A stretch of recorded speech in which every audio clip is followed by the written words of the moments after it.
Good evening, America. Welcome to Klepper's Corner, where the world's chaos gets filtered through my caffeinated incredulity. Today, we're diving into the geopolitical fever dream that is Donald Trump's latest commentary. Buckle up, folks. It's going to be a bumpy ride over some very imaginary borders. Please. Mr. President, thank you. I wanted to touch on the world on fire that you mentioned, but let's start, if we could, with your references to Greenland and the Panama Canal, so forth. Can you assure the world that as you try to get control of these areas, you are not going to use military or economic coercion? No. And can you tell us a little bit about what your plan is? Are you going to negotiate a new treaty? Are you going to ask the Canadians to hold a vote? What is the strategy? I can't assure you, you're talking about Panama and Greenland. No, I can't assure you on either of those two. But I can say this, we need them for economic security. The Panama Canal was built for our military. I'm not going to commit to that now. It might be that you'll have to do something. Look, the Panama Canal is vital to our country. It's being operated by China. China. And we gave the Panama Canal to Panama. We didn't give it to China.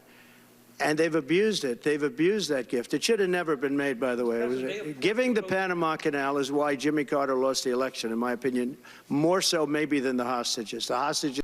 Yes, the Trump doctrine, why stop at Make America Great? Again, when you can make America bigger again, because nothing screams fiscal responsibility like annexing entire countries and major shipping routes. No right.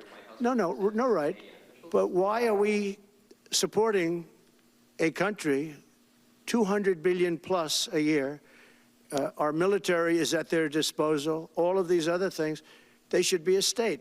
That's why I told Trudeau when he came down, I said, what would happen if we didn't do it? He said Canada would dissolve. Canada wouldn't be able to function if we didn't take their 20% of our car market. You know, again, they send us hundreds of thousands of cars. They make a lot of money with that. They send us a lot of other things that we don't need. We don't need their cars, and we don't need the other products. We don't need their milk. We got a lot of milk. We got a lot of everything, and we don't need any of it. So I said to him, well, why are we doing it? He said, I don't really know. He was unable to answer the question, but I can answer it. We're doing it because of habit, and we're doing it because we like our neighbors, and we've been good neighbors, but we can't do it forever, and it's a tremendous amount of money. And why should we have a $200 billion deficit and add on to that many, many other things that we give them in terms of subsidy? And I said, that's okay to have if you're a state. But if you're another country, we don't want to have it. We're not going to have it with European Union either. Let's start with Canada. Trump claims they owe us. For what? Hockey pucks? Maple syrup? Apologizing too much? Look, if we're annexing countries based on unpaid debts, maybe we start with Florida. That state owes us a functioning democracy. And we are not treated well, as you know, by Canada. Canada is subsidized to the tune of about $200 billion a year, plus other things. They don't essentially have a military. They have a very small military.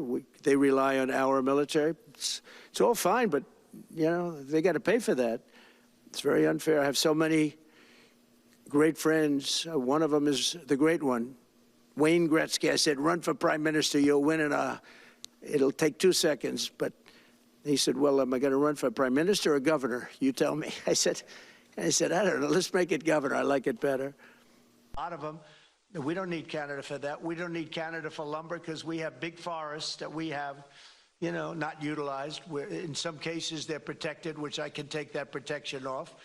And you take down a tree and you grow a better tree. That's, you know, pretty common.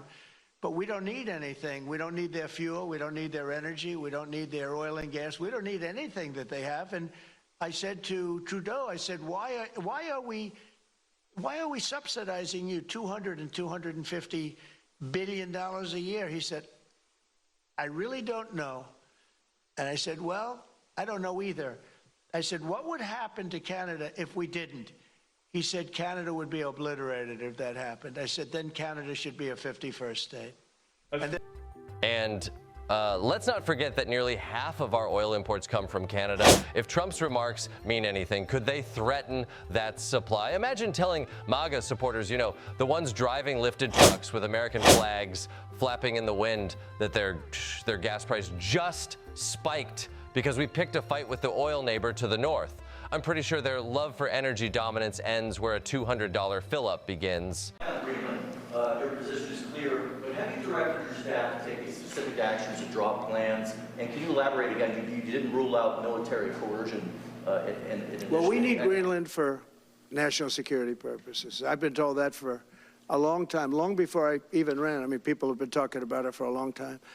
You have approximately 45,000 people there. People really don't even know if Denmark has any legal right to it. But if they do, they should give it up because we need it for national security. That's for the free world. I'm talking about protecting the free world. You look at, you don't even need binoculars. You look outside, you have China ships all over the place. You have Russian ships all over the place. We're not letting that happen. We're not letting it happen. And if Denmark wants to get to a conclusion, but nobody knows if they even have any right, title, or interest. The people are going to probably vote for independence or to come into the United States. But if they did do that, then I would tariff Denmark at a very high level. And then there's Greenland. You know, Trump's obsession with this icy expanse started back in 2019 when he floated the idea of buying it. Yes, buying it like it's a condo in Atlantic City. Now he's back at it, claiming Greenland is important for our national security. Because when I think of national security, I definitely think of glaciers and reindeer. Greenland, a land of untapped potential if your idea of potential is polar bears and ice fishing. Forget the Louisiana Purchase, this would be the frostbite fiasco. Declaring Greenland essential for national security is like saying your fridge is vital for world peace because it holds the last can of Coke. Falling into the wrong hands. It was not given for the benefit of others by a token of cooperation, but it was given to Panama and to the people of Panama, but it has provisions. You got to treat us fairly, and they haven't treated us fairly. If the principles, both moral and legal, of this magnanimous gesture of giving are not followed, then we will demand that the Panama Canal be returned to the United States of America in full, quickly, and without question. I'm not going to stand for it.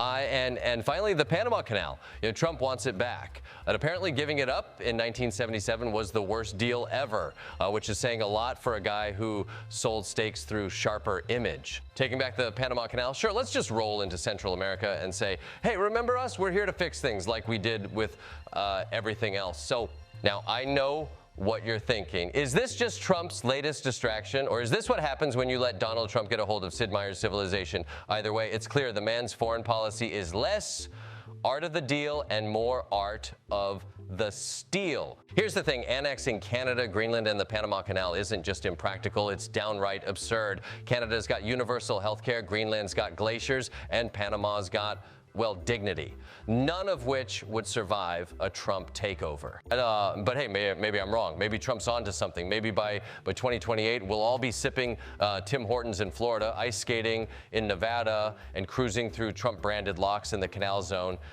Who knows? Or maybe. And hear me out. We just don't let the guy with the golden toilet make foreign policy decisions, but that's on you, America. That's all for tonight. Join me next week on Klepper's Corner when we ask the tough questions, like, should we really be considering Mars colonies before we fix potholes in New Jersey?